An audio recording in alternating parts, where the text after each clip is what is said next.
Assalamualaikum warahmatullahi wabarakatuh. Perkenalkan, nama saya Hamidah Ningkiri Abaca dari Offering C18.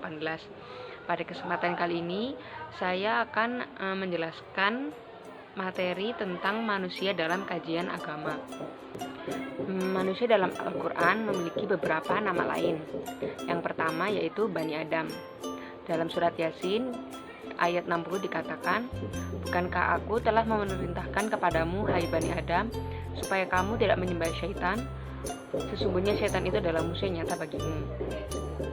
Yang kedua, Al-Insan, terdapat dalam surat As-Sajdah ayat 7-8, yang membuat segala sesuatu yang dia ciptakan sebaik-baiknya, dan yang memulai penciptaan manusia Al-Insan dari tanah, kemudian dia menjadikan keturunannya dari saripati air yang hina. Yang ketiga, Al-Bashar, dalam surat Ar-Rum ayat 20. Dan di antara tanda-tanda kekuasaannya ialah dia menciptakan kamu dari tanah, kemudian tiba-tiba kamu menjadi manusia atau bashar yang berkembang biak. An-Nas, Al-Hujurat ayat 13. Hai manusia, sesungguhnya kami menciptakan kamu dari seorang laki-laki dan seorang perempuan, dan menjadikan kamu berbangsa-bangsa dan bersuku-suku, supaya kamu saling kenal-mengenal. Sesungguhnya orang yang paling mulia di antara kamu di sisi Allah ialah orang yang paling takwa di antara kamu. Sesungguhnya Allah Maha Pengetahui lagi Maha Mengenal. Yang kelima adalah Al-Abdu atau hamba.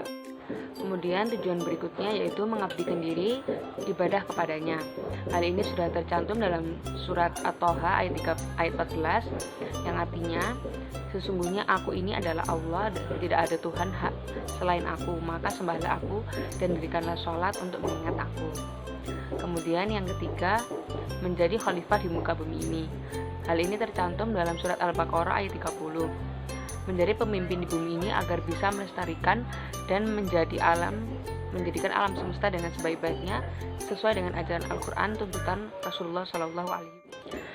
Dari penjelasan sebelumnya diketahui bahwa fitrah manusia itu berupa tauhid, yaitu mengesahkan Allah Subhanahu wa Ta'ala, sebagaimana yang sudah disampaikan oleh Allah, yaitu dalam surat Ar-Rum ayat 30, maka hadapkanlah wajahmu dengan lurus kepada agama Allah, tetaplah atas fitrah Allah yang telah menciptakan manusia menurut fitrah itu, tidak ada perubahan pada fitrah Allah, itulah agama yang lurus, tetapi kebanyakan manusia tidak mengetahuinya.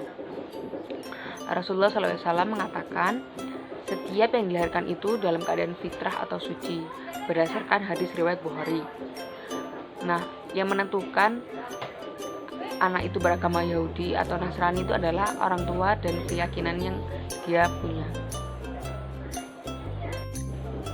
Berdasarkan surat-surat dalam Al-Quran, dikatakan bahwa bahan baku manusia terbentuk dari tanah dan air, dengan perincian 70% atas unsur air dan 30% atas unsur tanah. Al-Quran menegaskan, dalam Al-Quran perinciannya dikatakan sebagai Al-Turab atau debu pada surat Al-Imran ayat 59, kemudian tanah kering dan lumpur hitam Al-Sulsol dalam surat Al-Hijr ayat 28, tanah liat dalam surat Al-As-Saffat ayat 11, saripati tanah Sulalah min Al-Tin dalam surat As-Sad ayat 71. Menurut Al-Quran, proses terbentuknya manusia terjadi dengan sangat ilmiah dan logis, dan dapat dikatakan Adam alaihissalam adalah manusia pertama yang diciptakan Allah Subhanahu wa Ta'ala dengan bahan baku air dan tanah. Surat yang mendukung adanya teori Adam adalah manusia pertama yaitu surat Al-Imran ayat 59. Kemudian Hawa adalah istri Adam yang diciptakan dari tulang rusuk Adam. Nabi Shallallahu Alaihi Wasallam mengatakan, saling berwasiatlah kalian kepada istri dengan baik, karena mereka tercipta dari tulang rusuk yang bengkok. Terdapat dalam surat At-Tariq ayat 7. Dengan meminjam istilah yaitu klonisasi, seperti pada zaman saat ini. Selanjutnya yaitu ada Nabi Isa yang lahir tanpa seorang ayah, yang pada zaman saat ini dapat dikenal dengan istilah bayi tabung.